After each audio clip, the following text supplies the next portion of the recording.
సమయానికి 9 మంది సభ్యులతో స్టీరింగ్ కమిటీ ఏర్పాటు చేసింది. ఏపీ విద్యుత్ సంస్థల్లో చేపట్టిన పనుల పునరోగతికి నీతి ఆయోగ్కు తెలిపేందుకు సిఎస్ చైర్మన్గా స్టీరింగ్ కమిటీని నియమించినట్లు ప్రభుత్వం తెలియజేసింది.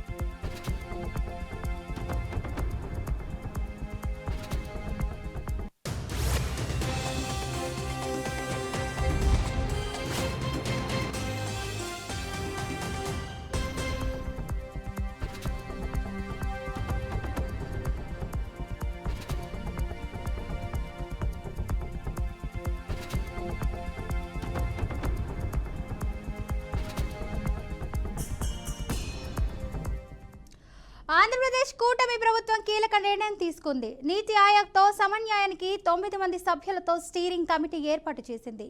ఏపీ విద్యుత్ సంస్థల్లో చేపట్టిన పనుల పురోగతిని నీతి ఆయోగ్కు తెలిపేందుకు సిఎస్ చైర్మన్గా స్టీరింగ్ కమిటీని నియమించినట్లు ప్రభుత్వం తెలియజేసింది. ఇక దీనికి సంబంధించి మరింత సమాచారాన్ని మా ప్రతినిధి సాంబశివరావు అందిస్తారు. చెప్పండి సాంబశివరావు.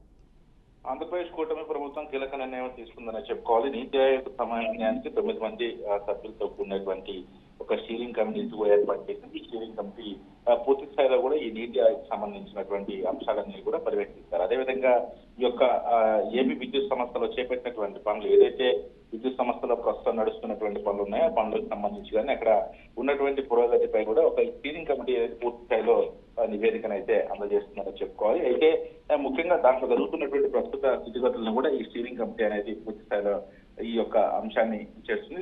అయితే సిఎస్ చైర్మన్ గా స్టీరింగ్ కమిటీని నియమించినట్లు కూడా ప్రభుత్వం తెలియజేసింది. అయితే ఆయోగ్కు ఇప్పుడు ఏదైతే ఈ పురోగతిని నీతి ఆయోగ్కు తెలిపేందుకు సిఎస్ చైర్మన్ గా స్టీరింగ్ కమిటీ నియమిస్తున్నట్లుగా కూడా ప్రభుత్వం అయితే తెలియజేసిందని చెప్పుకోవాలి. ముఖ్యంగా మరి 9 మందితో కూడినటువంటి సభ్యుల బృందం అనేది పూర్తి స్థాయిలో నివేదికను ఇచ్చిన తర్వాత ప్రభుత్వం తొలిసారిగా ముందుకెళ్లే అవకాశం అయితే కనబడతా ఉంది. ఈ నేపథ్యంలోనే ఈ నీతి ఆయోగ్ సంబంధించినటువంటి ఈ విద్యుత్ సంస్థలో చేపట్టినటువంటి పనులు కావచ్చు, వాటి పురోగతి కావచ్చు, వీటన్నింటినీ కూడా 9 మంది సభ్యుల స్టీరింగ్ కమిటీ పూర్తి స్థాయిలో కూడా పరిశీలిస్తుందని చెప్పుకోవచ్చు.